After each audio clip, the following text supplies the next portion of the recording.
Good afternoon, everybody. Welcome to this second session of the 2022 Stockholm Security Conference, organized by the Stockholm International Peace Research Institute, SIPRI. My name is Lucie Bureau-Sudreau. I'm the Program Director for Military Expenditure and Arms Production at SIPRI. And it's my great pleasure to welcome you for this session, which is titled, What Weapons Are Significant for Current and Future Warfare? Lessons Learned for Recent Conflicts. So we have exactly until 4 p.m. Stockholm time to discuss this topic, and not 1 minute more as our events team who runs the show keeps us on a strict schedule. The objective of this session is to draw lessons from recent and ongoing wars when it comes to which weapons are key capabilities for contemporary and future military operations. What are the major technologies that are currently used that make a difference in the battlefield? So we're focusing this afternoon not on doctrines or training, but on weapon systems that contribute the most to dominance in military operations. And this has implications not just in terms of military capabilities, but also when it comes to conventional arms control.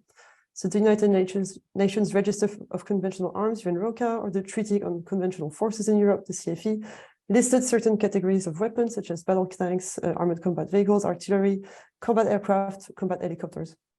It's also the same categories that independent observers, such as at SIPRI, use for the arms transfers database, for instance. That's what we use for tracking and monitoring developments in armaments. However, these categories were devised in the 1990s or earlier and likely need to be revised and amended to reflect development in military technologies. So what are the most relevant categories of weapons for today's battlefields that need to be tracked? There are discussions, for instance, at the UN level already to expand categories for the UN registered conventional arms, but it lacks consensus for now. So we're trying to think through those issues, and of course, as tragic events are unfolding in Ukraine, see what lessons can be drawn from there. So we're welcoming esteemed experts in this field to help us think about these issues, and I look forward to hearing all your reflections on what are the key weapons used in Ukraine, but also possibly other ongoing tragedies of recent years, so in Yemen or Armenia-Azerbaijan conflicts, or for instance, like India-China border clashes. So thank you all for joining us. So we have with us Renaud Bellet, who's institutional advisor for the CEO office at MBDA, an associated researcher at the University of Grenoble-Alpes. He's also co-director of the Defense Observatory at the Jean Jaurès Foundation, a French think tank. And Renaud has considerable experience, having worked at Airbus, today at NBDA, but of course more broadly researching on defense industrial topics. With us also we have Sam Evans, research analyst at RUSI, after sometimes at Janes, and Sam has had a specific focus on land systems and C4ISR. Dominika Kunertova is a senior researcher at the Center for Security Studies, a think tank at Zurich. And Dominika holds expertise on emerging military technologies and more broadly on NATO. And also we have with us Mick Ryan, who spent 35 years in the Australian Army. And his operational service includes deployments to East Timor, Iraq, and southern Afghanistan. And he also served as a strategist on the United States Joint Staff in the Pentagon. And Mick also recently published a book called War Transformed. So of course has already given quite some thought on the topic we are interested in today. And we also have with us Simon Bezeman, who is senior researcher for arms transfers here at SIPRI, and who convened the session. And Simon oversees one of SIPRI's flagship products, which is the arms transfers database. So to kick us off, I'll give the floor to Simon for some opening remarks. Thank you. Yeah, thank you, Lucy. I will just keep very brief. I leave the rest of the talking to the panelists, but I will welcome them. I'm very happy that I got them here together.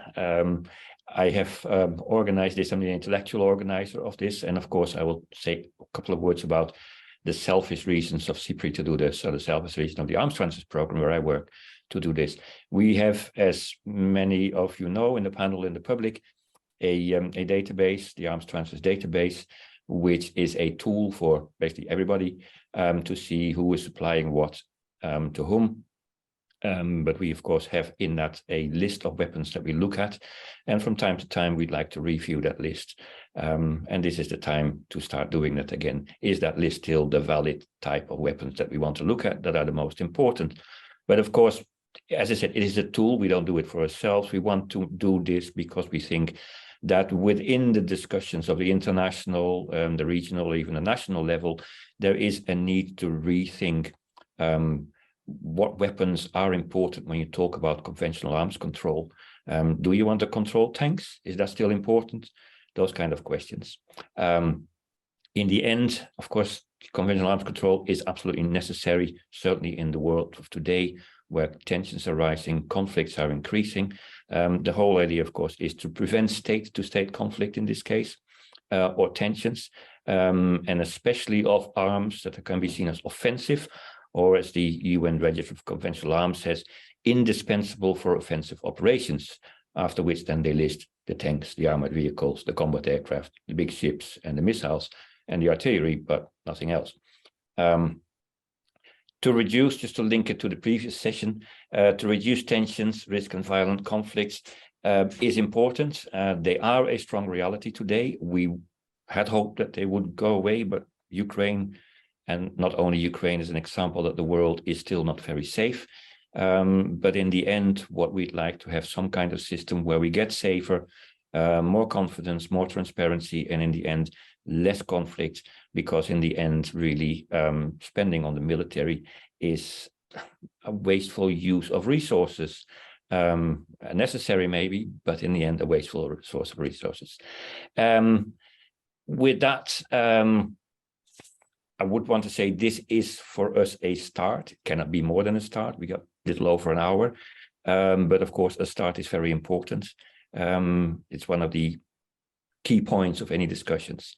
And thus, there we go, with 4 splendid experts, and by now 155 people in the public, who I think many of them are also substantial or splendid experts. So I look forward to a good discussion, both from the panel and the public.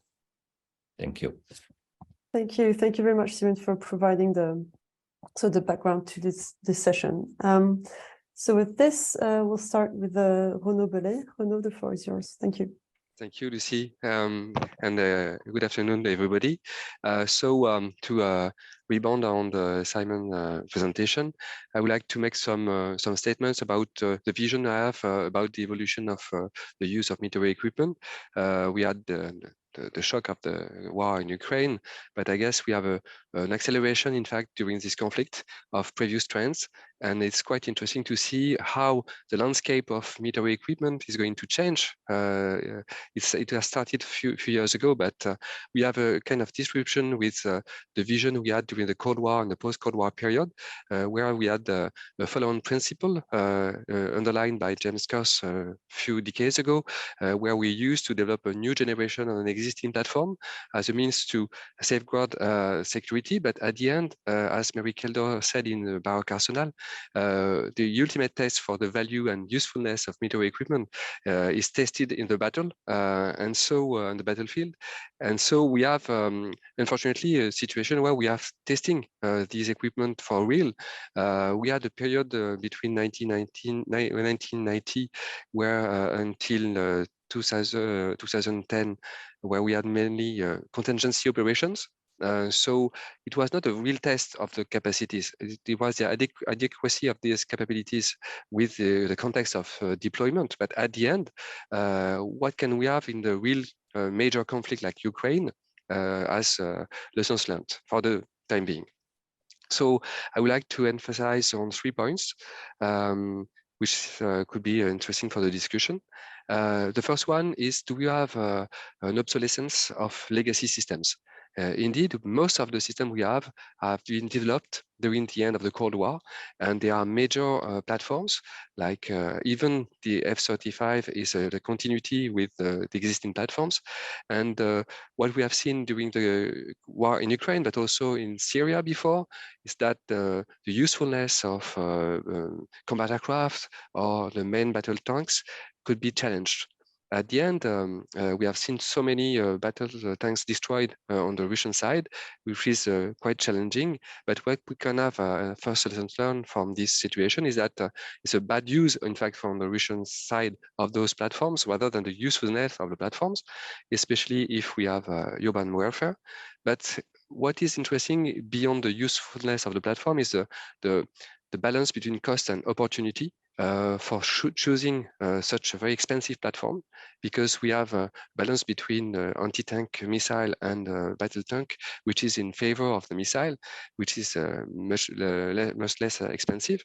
And so it's the first question, how we can have some continuity, which goes to the second dimension I would like to underline, is that due to this very advanced system deployed in most countries, we have difficulty for medium power or non-regular actors to overcome the technological dominance of military powers.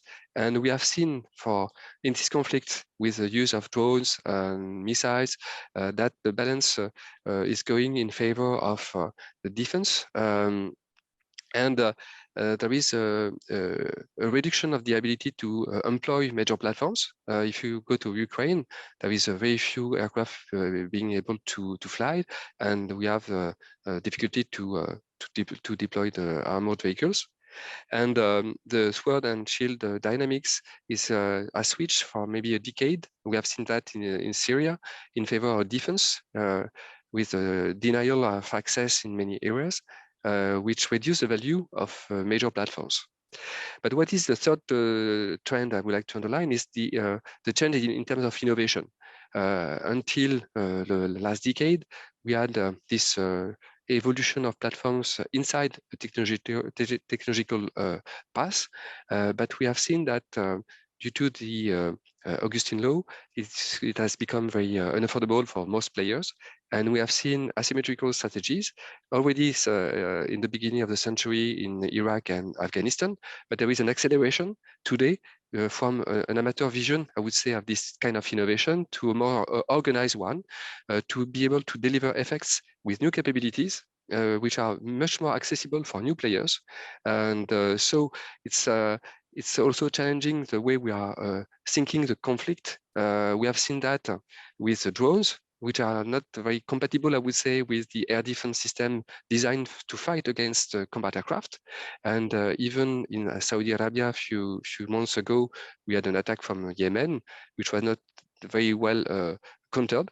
We have seen the emergence of low-cost expandable capabilities, which is challenging the huge investment of major powers on high-tech complex systems, because it's the balance of power is going in favor of the one who are able to deliver saturation effects and have a critical mass in terms of sustainability in operations.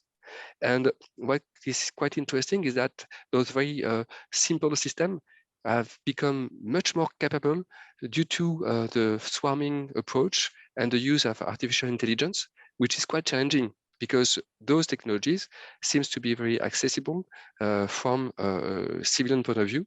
And so we have, if I could conclude, we have a blurring boundary between military and civilian resources. If you look at most of the off-the-shelf components used from a simple system and the use of artificial intelligence, those resources don't come back from the DTIB, the Defense Technological Industrial Base, but from the commercial side. We have also the use of commercial resources like Starlink for satellite communication. So the definition of what is military or not is no longer linked to a specific technological definition or the architecture even of the system, which is a challenge, a way to control exports or arms control. And we can see a kind of level playing field between the traditional major military power and new players, which is quite problematic because almost everybody can find a solution to develop a weaponized system off the shelf. So I leave that to you. Thank you. Thank you very much, Renaud. That's really really interesting points you raised, and makes me think we had just a previous session on military expenditure and how Europe is increasing its military spending.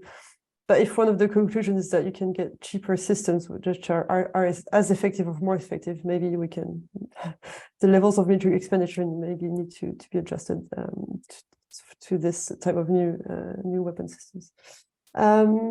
So thank you for this. Now turning to Sam for his remarks. Thank you.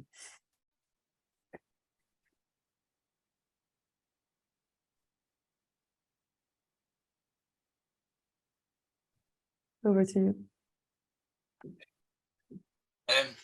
So I thought I'd do the kind of traditional think tank thing and think about the question and question the question and then question my results of questioning the question. And so as a result of that, I'm going to talk a little bit around what is defining and shaping a modern battle space, hopefully as a vehicle to help us understand what weapons are most important, but also why. So for this, I've got three broad trends, which are partly sweeping generalizations and partly based in fact, so please do bear with me. The first observable trend really from the 1990s is a dramatic decrease in force densities.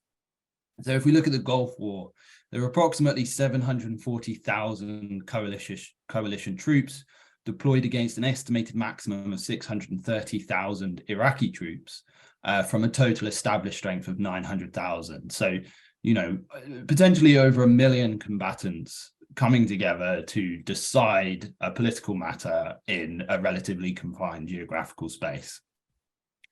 If we fast forward to 2003, in the Iraq War, we have 370,000-ish coalition personnel against a total Iraqi force that's not estimated to have been more than 500,000. So in 13 years, we've seen quite a dramatic decrease in the quantity of forces deployed, but they're actually fighting over a much larger area. If we consider also the 2020 Nagorno-Karabakh War, you have as few as 15,000 Azeri troops, which is really interesting because they were fighting over the same area as the first Nagorno-Karabakh War, when there were 40,000 combatants on each side. So even the comparatively large, catastrophic war in Ukraine is small when considered in numbers of personnel compared with the Gulf War. So what seems to have happened is that militaries have decreased in size for lots of different reasons, but the theaters in which they're deploying and fighting are staying relatively the same. You know, we're not saying, hey, the British Army is only 72,000 personnel, maybe we can only deploy to this area. We're biting off entire countries and trying to control them. So what this means is that force densities are actually driven right down from conventional wisdom about what force densities should be.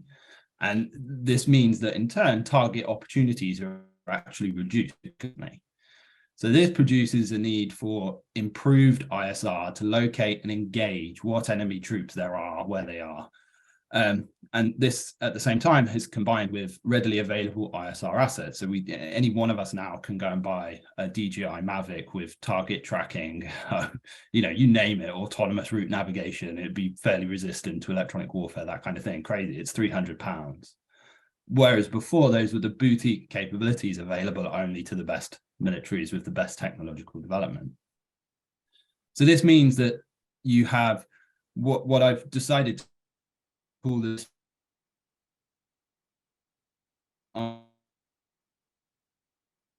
ISR cycle, standby for which basically means that because forces are dispersed, they need more ISR to support them. And as they gain more ISR, they make their enemy forces more vulnerable to attrition. So we have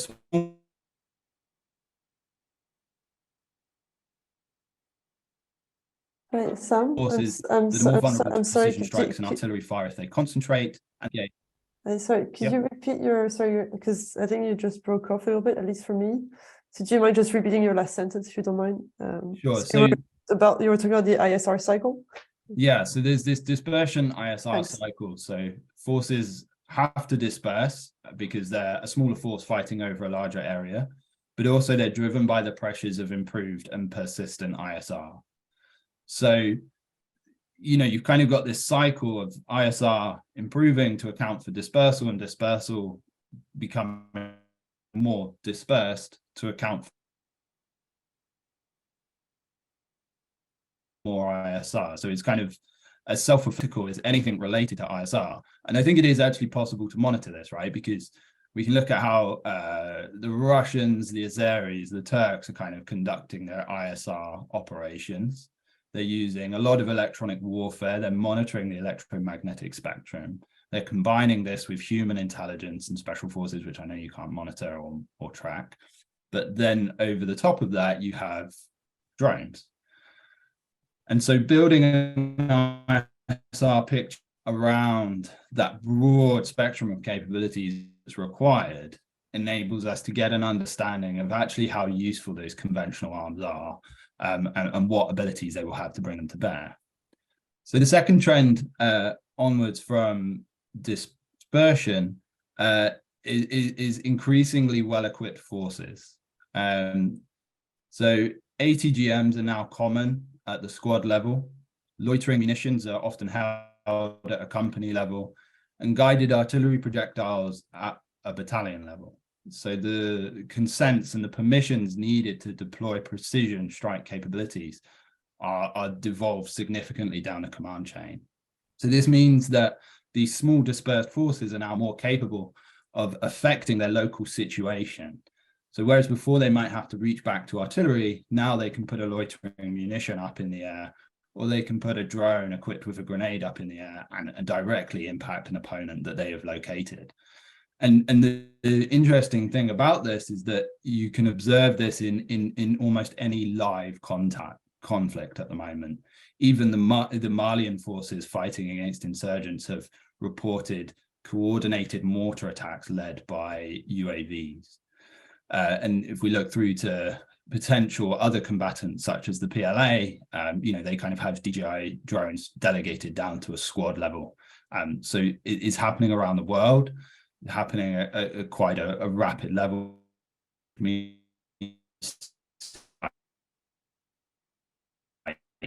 Is now every soldier can have.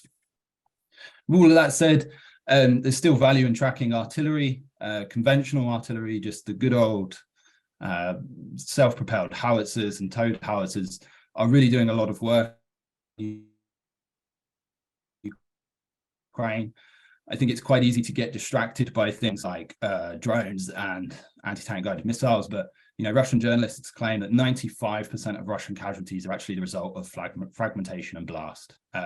So it's still artillery in Ukraine that's doing the bulk of the killing, that's doing the bulk of the suppression, it's doing the bulk of the destruction. And that's why it remains a critical element to track. Outside of that, there is the question of magazine depth, which is very important, but impossible to track. So, and then the third and final trend is basically, I think we tend to get brought in by these pictures, especially the videos of the Bayraktar TB2. There's a huge amount of faith was placed on the TB2 for saving Ukraine. The reality is that in Nagorno-Karabakh and Syria, the Bayraktar TB2 was part of like a network, a complex web of combined arms, multi-domain operations brought to bear at a very single decisive point.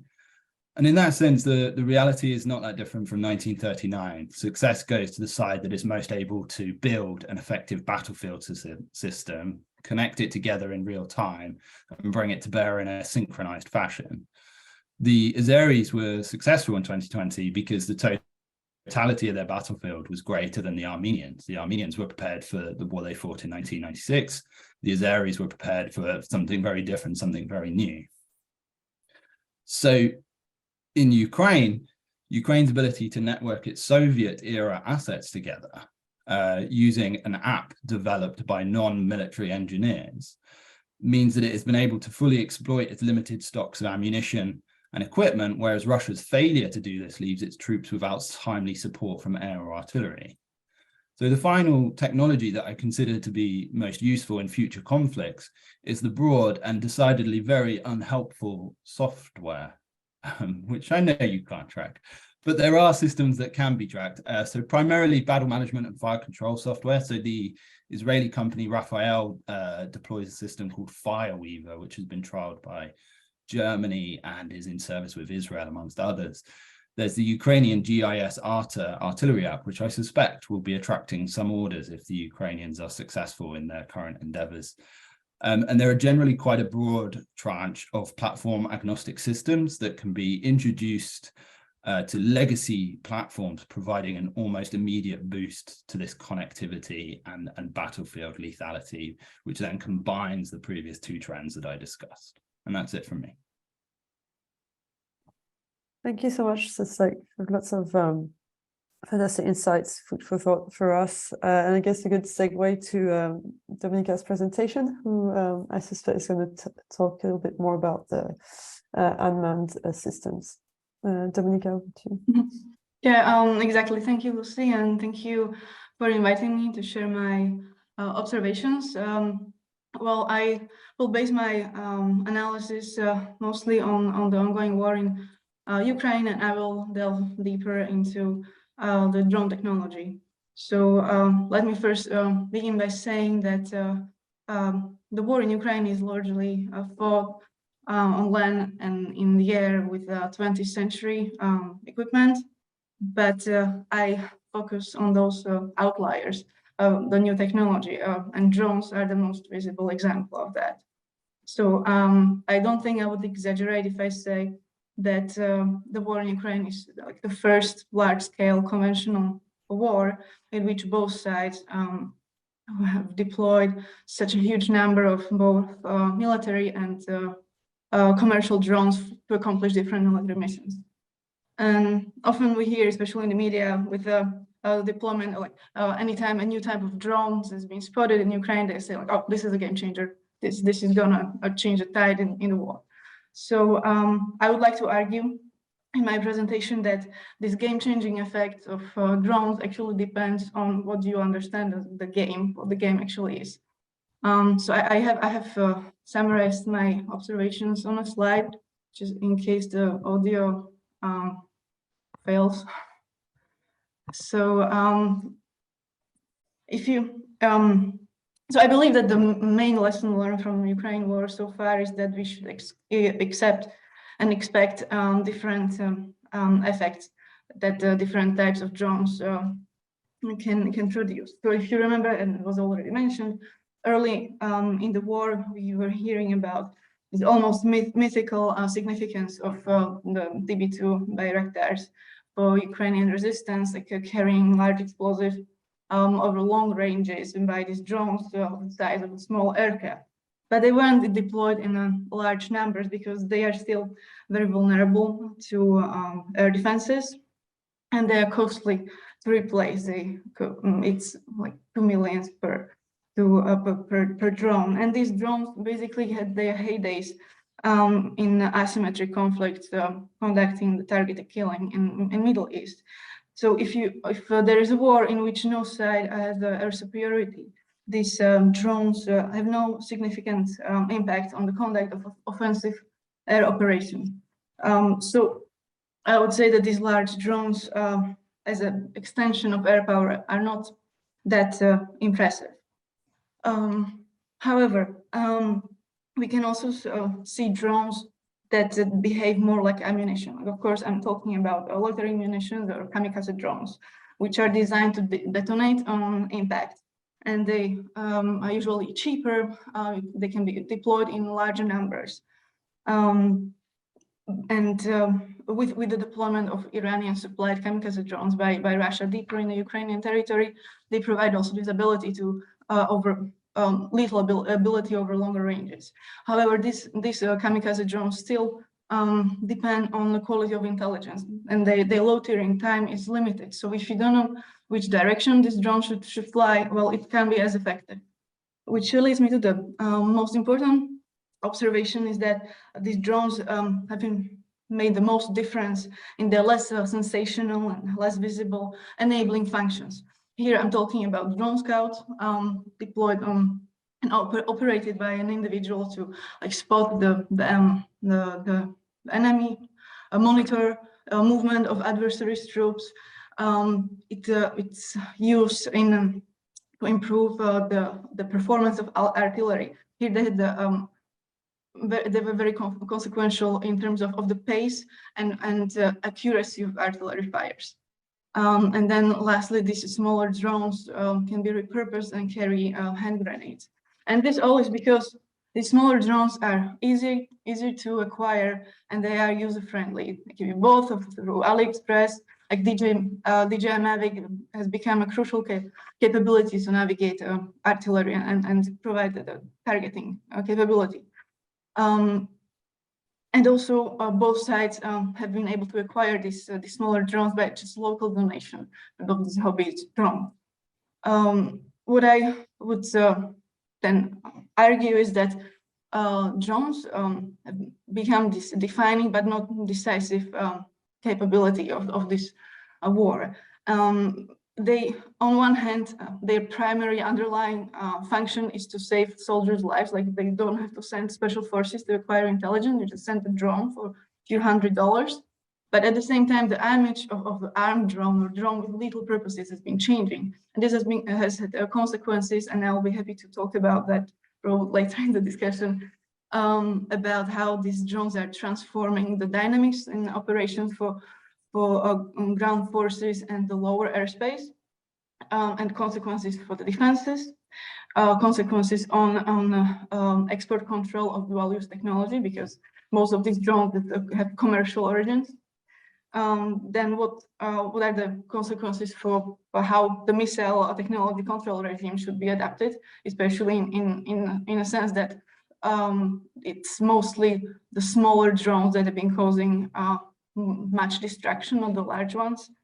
And also the fact that the ongoing war has been accelerating the proliferation of drones. So I will probably stop here and look forward to the discussion. Thank you. Thank you very much, Dominika. It's very informative, and I always see there's a couple of points that were on your slides that I'd be happy to pick up on during the Q&A later. So, but first, let me turn to Mick for your introductory remarks.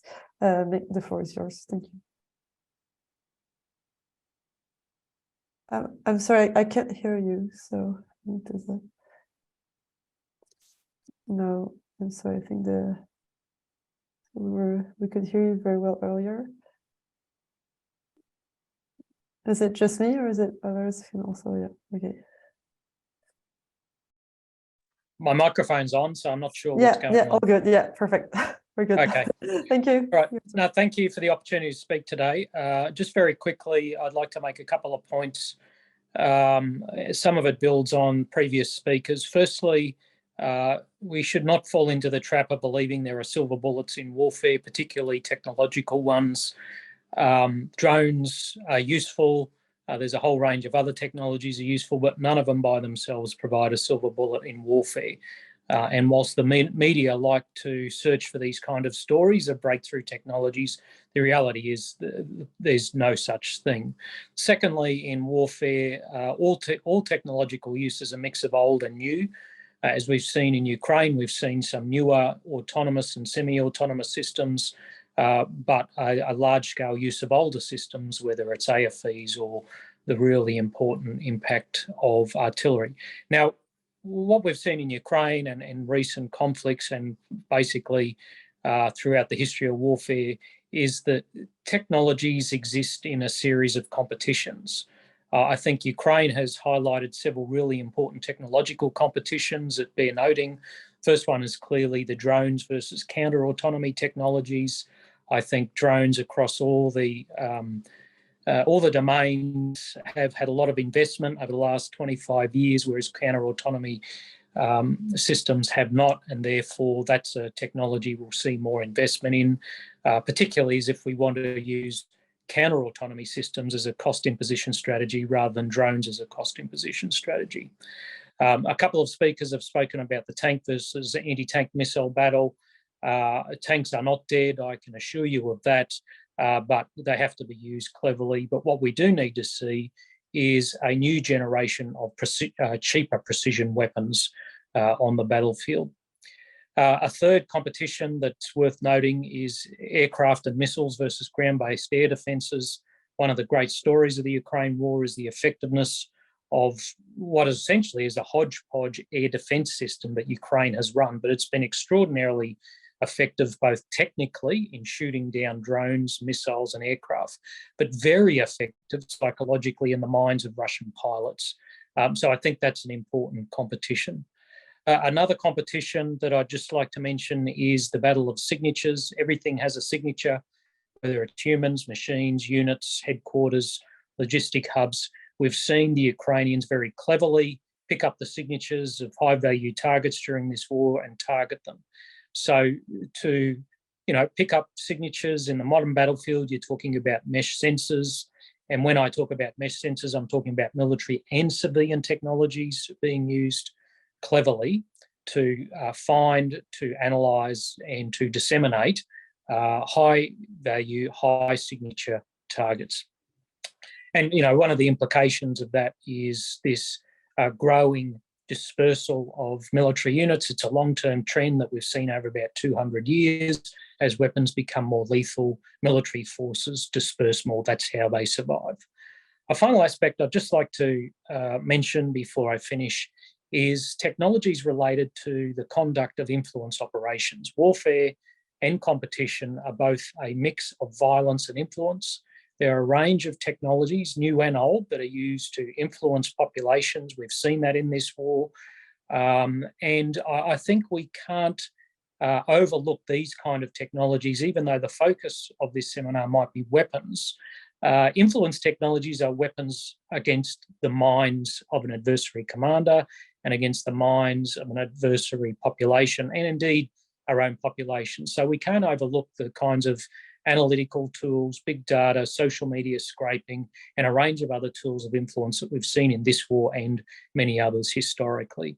So that's all I'd like to say up front, and happy to talk about these and other issues in the Q&A. Thank you. Thank you. Thank you very much for bringing these other dimensions as well to the discussion. Of course, I've got a couple of questions myself, but first I'd like to give the panelists maybe the opportunity to react to each other. Like, do you have comments or questions to each other's presentations? If so, just please, you can use the raise hand function. Anybody wants to give it a start? Otherwise, I have a question for each of you, actually, so maybe I'll start with this and then give you a bit more time to think about your own. So for Renaud, I want to ask, with your experience at MBDA, which is of course a missile specialist company, and maybe that builds up on your introductory remarks, but could you share with us to some extent how the company sees technological evolutions with the missiles fields in particular? So that would be my question. So mostly evolutions in the missile area. For Dominica, I think at the end of your slide, and you didn't mention this point in your talk, but we've seen the use of USV, so uncrewed surface vessels, in the war in Ukraine. So Ukraine used those suicide USVs to attack the Russia's fleet in the Black Sea, sorry. So again, those are rather low-cost technologies, and how do you see those developments also in the naval drone field? And Sam, I think in a way it's also response to one of mixed remarks, but I saw that you wrote the piece a couple of years ago titled "The Tank is Dead, Long Live the Tank." So I was wondering if do you still think that is the case after what you have observed in Ukraine? And Nick, to you, as you published your latest book, War Transformed, actually just before the start of the war. So I was wondering if some of the conclusions you had made, analyzing previous conflicts, do they still hold today, or do you see any changes or revisions that you would make, if you were to write your book's conclusion today, how you would do this? So those are my questions to you all. And yeah, I guess who wants to start? go in, Renaud, and maybe go in the same order. Yeah. It's a complex issue because the evolution of missile systems is in two directions, I would say. We are trying to increase precision, to limit the number of missiles we need to use to destroy a target, and to limit side effects also. But at the same time, we try to also to limit the exposition of the soldiers and to increase the autonomy of system. And so it's increased dramatically the cost of the systems. But what you can see is that we are evolving towards a more massive use of ammunition, and it's not compatible with this highly performant system we have developed in at least Western countries. So there is a tension here, and we try to think about the missile system for its own performances, not necessarily with the effect delivered by the armed forces. And so the balance today is to see, do we have some very smart systems, but very expensive ones, or more dumb ones that which are producible in very large volumes, and the sustainability of operation is in question. Because if you look at the most advanced system, you have a very limited volume of stocks, and so you cannot sustain a long-term and major engagement like in Ukraine. Thanks. Yeah, I guess that's really at the heart of one of the dilemmas that Western countries at least are facing from the costs and a trend that all of you highlighted, that some of the weapons used or the systems are actually quite cheap and come from like commercial off-the-shelf technology. So that's. Thank you for highlighting that point. Then maybe I'll just go in the same order. Maybe Sam, do you want to comment on the same question? Yeah, so thanks for trawling through the history of things I published a long time ago. That's it's always helpful. So the purpose of that piece really was to highlight the fact that the way that tanks are used makes a huge difference to the impact that they have on a battlefield. So if you kind of send them off on a jolly through a field on their own, then they're never going to look very effective. And outside of that, it was drawing, sort of a more broader historical comparison throughout time. Tanks have never actually had very good survivability. That's just kind of a thing that we tend to attach to them now, post kind of Iraq and Afghanistan, where we expect people to not die when they go to war for some reason. And so it was really an attempt to draw attention to the fact that technologically, I can go to MBDA now and they'll say, hey, brimstone, the tank in one shot. And I'll say, okay, theoretically it does, right? But what you're asking and what you need to happen when you hit a tank with brimstone is that missile to penetrate the armor and then kill the crew or detonate the ammunition. And that's not actually as straightforward as matching the penetration statistics of brimstone up against the armor of a tank. And I only use brimstone because we have a representative of MBDA on the call. If you take any ATGM and you compare its penetration statistics to any tank on Earth, right, you come up with this conclusion that all tanks are dead. Well, the reality is even a T-64, which is older than me by many, many years, and probably older than most people on this call, you can hit them multiple times with NLAW and they won't die, right? What tends to happen is in the public debate, you have this, well, this is what this thing does and this is what this tank is. So if we compare them together like top trumps, this thing is dead and this thing is in. Well, the reality is that it takes a very, very brave infantryman or woman to stand up with NLAW, which only has a range of 600 meters, and fire it at a tank. Because the odds are that if it doesn't kill the tank is going to kill you. And equally for Javelin, right? Even Javelin's a phenomenal system, but it sits well within the engagement range of a modern tank. So you've got to be really brave to use this stuff, and you've got to have a system that enables you to do it. So the point of that piece was to really argue, if you're an infantryman, if you're an infantry position, if you're an infantryman in Africa with an AK-47 and that is it, and you're engaged by a T-55 or even a T-34, guess what? It's probably the end of you, because you are overmatched. And that has been proven again and again and again and again. And the Ukrainians are finding, a Russian tank advance is very, very hard to stop. We see the ones that they stop. We don't see the ones that they don't. And so to kind of tie it in with the modern, the tank remains relevant, even the Soviet ones, because they're hard to stop. And unless you have specialized capabilities, you can't stop them. And that's kind of, even when they're used badly, they can be very, very lethal. They can be very deadly. Yeah, that's kind of, hopefully that answers your question, Lucy. I'm not sure. I just feel pressured to defend my work. Thanks for the reminder. I think it was useful also followed on one of the points that Nick made. I was gonna turn to Dominica, but I see Renaud, you have your hand up, so do you want to react? Yes, first, I wanted to react, and thank you, Sam, for your assessment. That was my point when saying that we used to focus on technology as a value itself, but in fact, It's the way you use the equipment which is relevant. And also the mass effect is very important. If you have so many Russian battle tanks destroyed, it's because they don't have the balance between the infantry and the armored vehicle deployment. So it doesn't make any sense in terms of operational vision. And if you have a saturation effect, even though you have a huge protection, at the end you can go through. And it's a case for EID, for instance, in Afghanistan and Iraq. We have seen that the US have developed a very effective system to block IED, up to 80% about. But if you have many IEDs, at the end you can destroy the target. So there is this balance between the way you use the equipment, the technology, and the volume of equipment you have in terms of operational effects. Thanks for this reaction. Then I guess Dominika and Nick, if you want to answer my questions, then I think we can open the floor to the broader Q&A. And of course, again, feel free to react to each other's remarks. Dominika, over to you. Yeah, thank you. I was hoping you will ask me about the naval drones. Yeah, that we heard like more than 1 week ago now. Ukrainians used the uncrewed surface vessel to attack in the Bay of Sevastopol, the Russian fleet, and they were having some kamikaze characteristics. So they were called like these drone boats carrying explosives.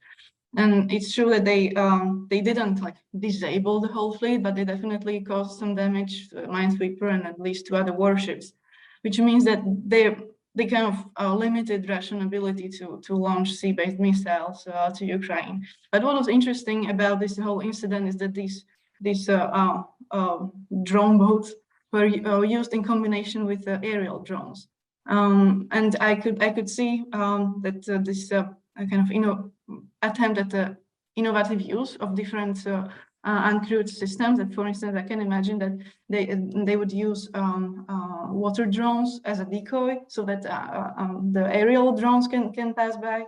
So there's a whole area of doctrinal development and the projection of drones into like full-scale drone warfare.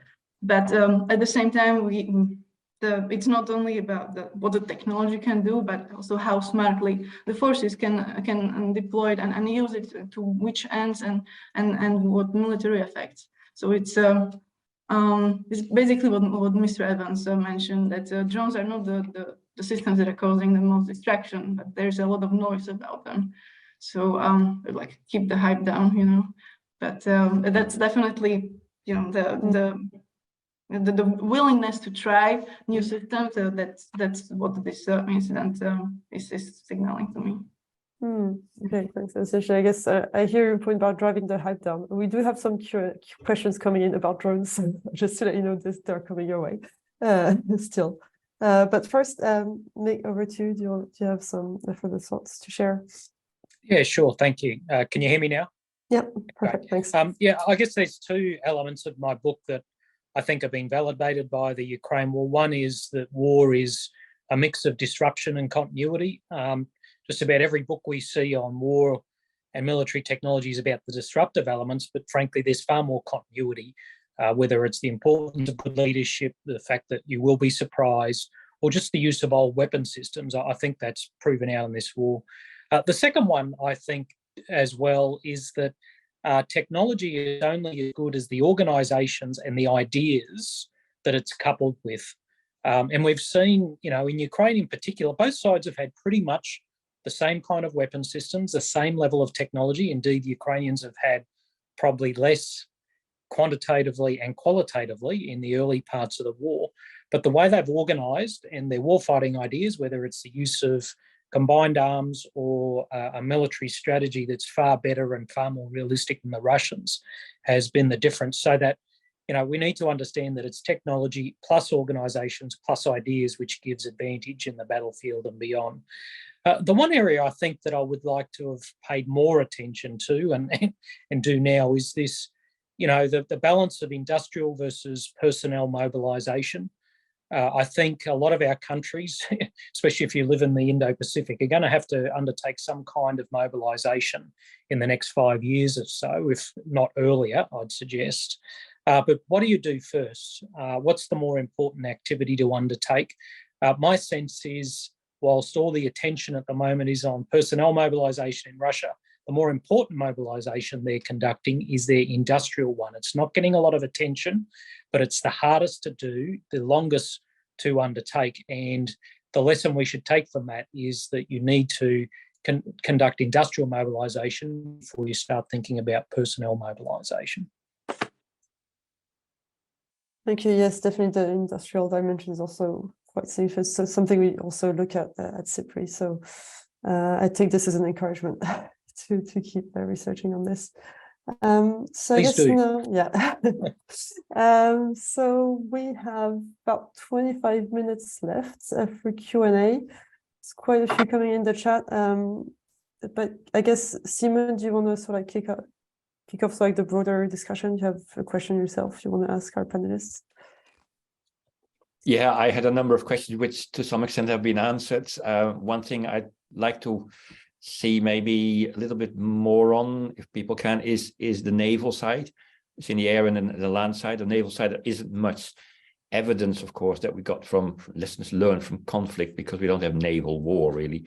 But just looking at how it happens in Ukraine, to some extent in some other conflicts, the Russian Navy is lost. And it seems that in Ukraine, with rather relatively weak coastal defenses, managed to drive the Russian Navy off. Is that a sign that a Navy, and there's also the amphibious forces related to the Navy, are really the underdog in littoral warfare, that they have to stay away from coasts, and basically that they don't play a role that much in the direct intervention in land warfare, except maybe long-range missiles? Is that something that we learn, or is just that this is too little to go by? And the other one, and it has been already mentioned to some extent, but we have seen from both sides, from the Russian side and the Ukrainian side, and the complaints in Europe, the enormous amount of ammunition being used, and to some extent other logistical goods, but especially ammunition, something that seems to be forgotten to some extent, as in the planning. How important are logistics when it comes to both defensive and offensive capability? Not can we count it, but how important are they compared to the platforms themselves? Thank you. So it's like two questions, one on naval warfare and one on logistics. So if does one of you want to take this on, or it's one of the two? And sure. Yeah, Sam, do you want to start? Yeah, I just some kind of broad points, especially on the naval warfare. If we look at a lot of the systems coming out of Iran, right? So even an Israeli warship has been fired on with a relatively advanced anti-ship cruise missile.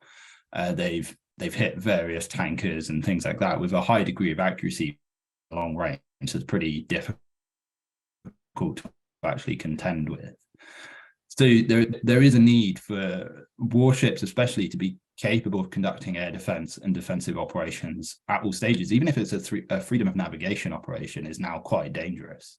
You know, the Houthis are capable of operating very complex weapons. It's likely, despite the best efforts of the IDF, that Hezbollah will be able to operate reasonably capable anti-ship weapons, and they are proliferating pretty quickly, actually. So there is like that theatre access challenge that is actually growing around the world, and it would depend a lot ultimately on the scenario that the Navy is moving into.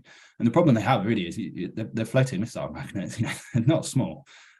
Even a small ship is relatively easy to locate and track using OSINT, and you can build from that a weapons grade track. So that's the challenge they have. But theoretically, at least, right? You know, Arleigh Burkes are very, very capable of air defense. And we have similar capabilities across the board. So theoretically, they can get in there.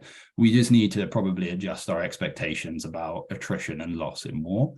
And then on logistics, yes, it's absolutely critical. And one of the big issues we were talking about this backstage is actually how logistics are trained, because often in training, logistics are there to support the exercise objective. They're not there to train logistics, if that makes sense. So they might move ammunition from a magazine that's on a training range to where it's being fired. but that never really reflects what they would actually have to do in a war. So outside of that, there's just there's a pure platforms number. You know, if you're Germany with however many Leopard 2A7s, but you have half as many low loaders and you know, one rail provider that can move it, you are fairly stuck. If you are France with a similar problem, you know, it comes up quite often, and I think it's well known, and it would be limiting in terms of our ability to conduct operations at reach, even if the industrial capacity was ramped up to provide the munitions to move. Okay, thank you for taking this on. Renaud, do you also want to add on naval, on logistics? I see your hand is raised. Yes, I agree with Sam. I guess we have forgotten that the naval dimension of conflict is not a battle, because we had very few battles in the Midway and the World War II. But at the end, we need to project power. And the best way to project power is naval forces. So, or to have a permanent base offshore, I would say, as an aircraft carrier. And they have become quite vulnerable to cruise missile, for instance.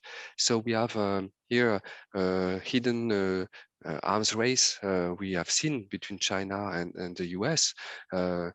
How can you project forces if you want to deter or constrain an enemy? And how do you want to deter this ability to project forces? So we have a comeback, I would say, of this naval dimension. But if you look at the coastal battery market, it almost disappeared at the end of the Cold War, and it is re-emerging quite quickly because there is an interest to have a denial dimension, which is viewed mainly for the air battlefield, but it comes to also the naval dimension. And if we don't have the means to project forces, the logistics would be the weakest point of the military operation. So we have seen that already, especially because we need to support platforms which are very complex. And when you look at most advanced platforms, they need a lot of support. And the increase of support is incredible in terms of time and manpower and spare parts. And we have also a system with limited payload in terms of ammunition. So if you project a force but have no ammunition to continue to fight, there is no means to go so far. So it's a tricky dimension which was underfunded for many years. And if you look at NATO, for instance, there is a big push, especially from Germany, but also the UK, for military mobility. Okay, thank you very much. I'll turn to Nick, and then Dominica. I'll round out a few like drone questions for you from the chat. But first, Nick, here you go. Yeah, I'd like to address the logistics question. I think there's some really important lessons that come out from Ukraine. Firstly, the most important lesson is there are no new lessons here. Nothing we've seen in this war when it comes to logistics support on the battlefield or at the strategic level is new. Every single aspect that's been reported has been seen before in the last 100 years. We've just forgotten about, whether it is poor levels of food to soldiers, whether it's poor battlefield medicine, where a lot of Russians have died because they haven't been able to casualty evacuate them, whether a lot of equipment has been abandoned by the Russians because they weren't well maintained. I mean, these are all skills that are in high demand in both the civil and military sectors, so there's a personnel dimension here. But there's also a mobility dimension, the ability to detect, then destroy something on the battlefield. The gap between detection to destruction now is probably narrower than ever. So that means things like battlefield logistics, whether it's ammunition holdings, fuel, and these kind of things, are more vulnerable than ever. And I don't think battlefield logistics that aren't on wheels or tracks in the future will be survivable. Finally, I'd just like to talk briefly about Western logistics. I think the war has pointed out that NATO has fallen down on the job in its standardisation mission. I mean, we all know what they're called STANAGs, which are basically standardisation rules across all NATO militaries. And in particular, when it comes to things like ammunition and weapon systems, we've seen with the proliferation of Western artillery in Ukraine, every country has gone its own route in things like charge bags and ammunition for different weapon systems. That shouldn't happen in NATO. So NATO has a lot of work to do when it comes to logistics and standardisation if we're ever going to realise a NATO that can actually fight together, because at the moment it appears it probably wouldn't be able to, just because of logistics differentiation between different NATO institutions. Okay, thank you very much for this. It's also very interesting to see also from the NATO perspective how this logistics aspect is increasingly important. And so, as I said, Dominic has a couple of questions on drones. Of course, you also have expertise when it comes to NATO, so if you want to come up, also feel free. But I'll select direct questions from the chat to you. So there is one which is about proliferation of drones. So I'll just read out the question. I'd like to ask about your thoughts on the future proliferation of drones. Seemingly, drones spread cannot be effectively controlled, given that Iran, under heavy sanctions for many years, has been able to develop and export effective drones to Russia and use against Ukraine. Is that accurate? If so, why not? What factors could realistically prohibit the proliferation of drones in light of dual use concerns? So that's one. And there's a couple more, so I'll just, maybe you want to address them all together. So another one is about the perception of drones on the battlefield. Following their use in Ukraine, some drones are successfully exported to Africa, such as the Turkish TB2. So what are the arguments that push states to equip themselves with these drones? And how are drone manufacturers such as Baykar using the Ukrainian conflict to export their products? So I guess there's more marketing dimension to it, like how drones are marketed. I don't know if you can comment on this. And a third one, which is also related a little bit. Do you think the proliferation of drones could be controlled? Not necessarily on the hardware, but also the ability for autonomy. So, for instance, the semiconductors control, I guess. Is it a hook for arms control? So all these I direct more to Dominika, and then see where we lead if others want to come in as well. But Dominika, over to you. Thank you so much, Joel. I think I'm gonna steal the show for 5 minutes. So yeah, for the proliferation and I will just talk and hopefully I will address all the elements of these questions. Clearly, this war and also Nagorno-Karabakh in 2020 was a kind of a PR campaign, especially for the Turkish drone. Turkey became basically the main world exporter of armed drones. It's doubled China for some in this category of a larger drone.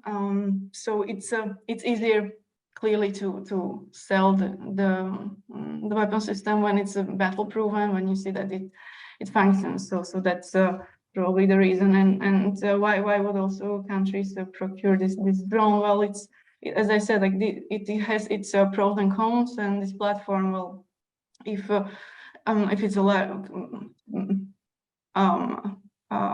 market, it's like the marketing is that, oh, this is the latest technology of its kind. Well, clearly it's placed into the status of a country, like they want to have a modern, latest modern capability in the arsenal. If they're fighting, like if they want to deploy it on a mission where if they're sure they're not going to lose this type of drone, well, yeah, that's why they would get it. But as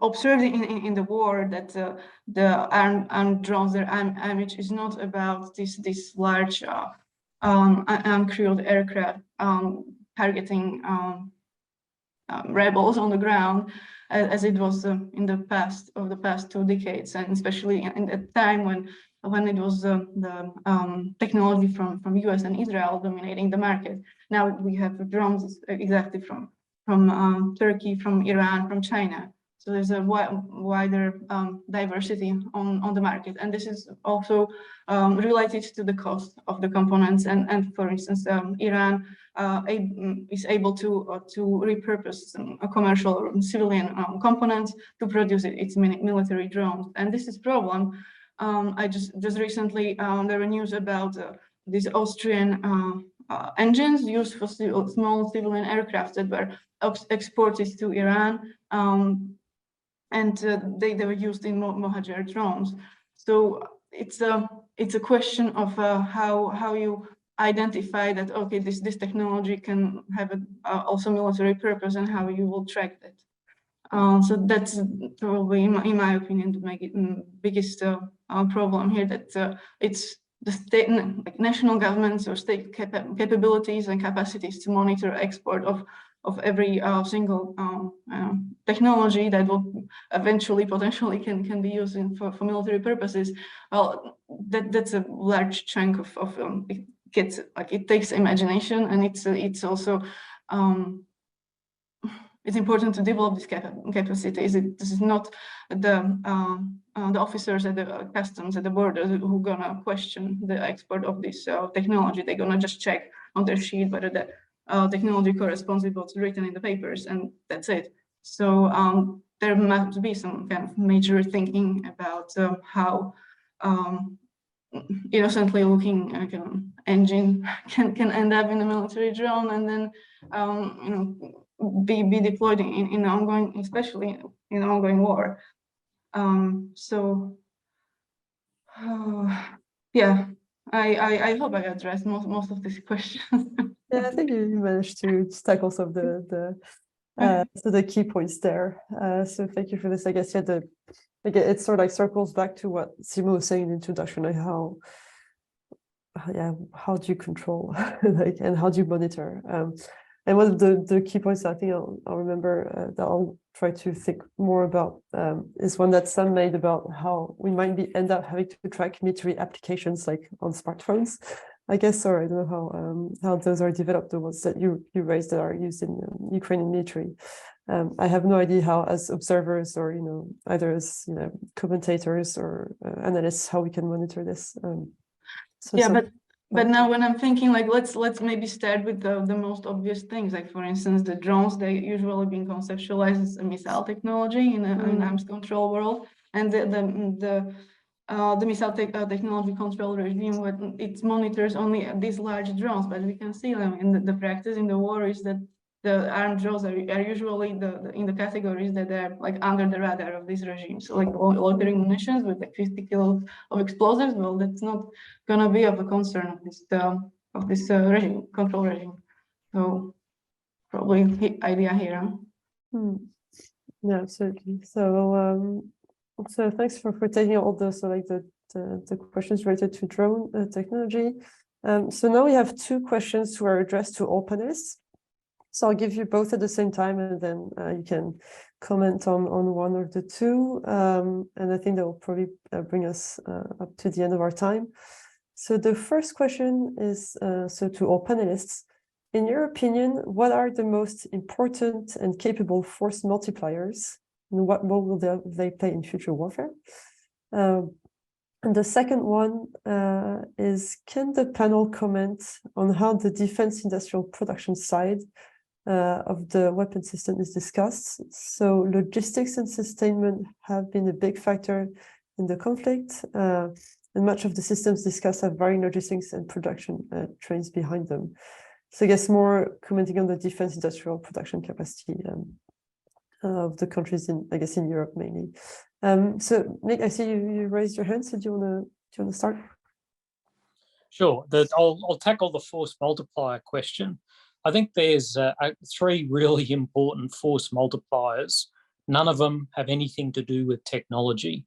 The first one is an effective learning system in a military organization, whether it's basic training all the way through to high-level collective training, whether it's education, whether it's an honest lessons observed and learned system and good doctrine.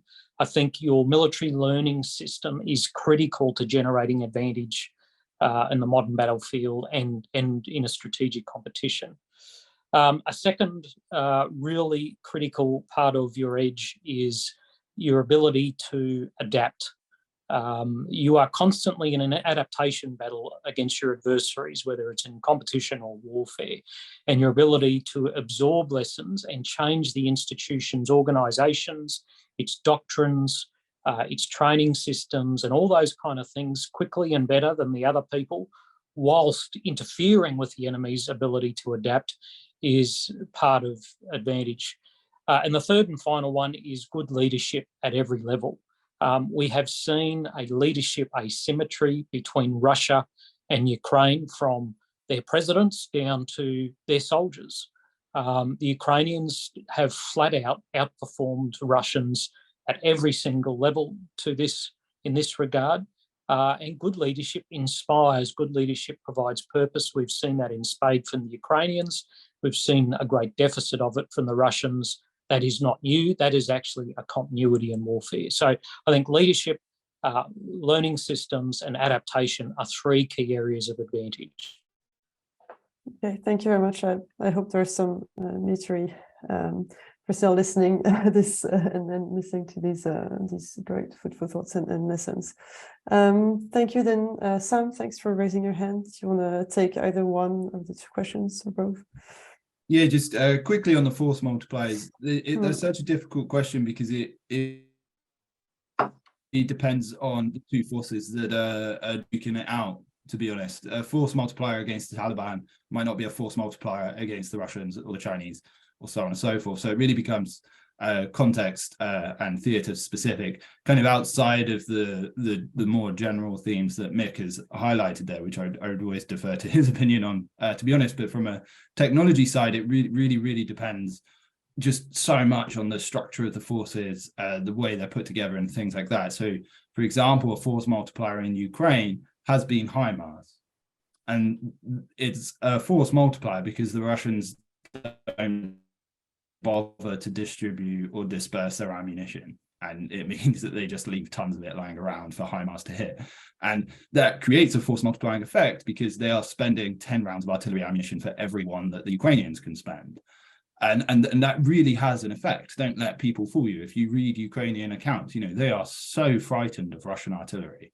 They would much prefer to go up against their tanks any day because their odds are better. But if it's artillery, they know that they just have to sit in a trench and hope they don't die. So HIMARS becomes a force multiplier in that context because of the very specific way that the Russians have chosen to fight. Is it a force multiplier in Iraq? No. And so, it becomes very difficult really to get into that. And then just more broadly on the defense industrial scale, there is a paucity of understanding in some places, although it is improving, in terms of the complexity of producing modern systems, which I'm sure Renaud would be able to talk on at great length over a beer, definitely probably not on this channel. But if you take, for example, a complex missile system, which is ordered once in 2012 and then never again, MBDA then has to face the difficult discussion of, does it maintain all of the machine tooling, all of the expertise, all of the supply chains necessary to produce that missile, just in case there's an order? Or does it move on and try and build its business? And this is the problem that we have, broadly speaking, in the Western defense industrial base, is that we kind of shut down after 1991, and we went into very specific niche things, small batch orders, which do not keep supply chains alive. Some items in modern missiles will have a lead time of years, not days, not weeks, not months. And that needs to be understood at a political level, because it should really be tempering the level of risk we take with deterrence and competition and things like that. Because if it's like, you've got a week of missiles, by the way, and then after that, there's nothing we can do about it, genuinely nothing we can do about it. That is, that's a difficult pill to swallow. Then you add into that, you've got, Poland ordering 500 HIMARS, which is 3,000 rockets just for one load for all of them, right? How does the defense industrial base pick that up? So I think that there really needs to be this understanding in the West, especially, of, if we are serious about deterring Russia, if we're serious about competing with and deterring China, that is going to involve a significant, monstrous uplift in defense industrial capacity. Oh, well, thank you for this. Yeah, I think that's, again, a topic that we're very interested in. I'd be happy to join the beer, by the way. That's to hear what Renaud would have to say on the topic. But I'm really sorry, Renaud, Dominica, because we're getting to the end. We literally have just 2 minutes left. So unless you have like one sentence, like comment you want to add, I think I'll close it there.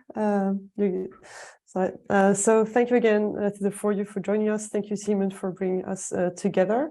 And a reminder to our audience that we have the next session coming up at 4:30 Stockholm time. So I'll try to, so the title is Strengthening Conflict Prevention, Lessons Learned from the Pre-War Period. So the discussion continues. Please stay with us. Thank you so much again, and see you next time.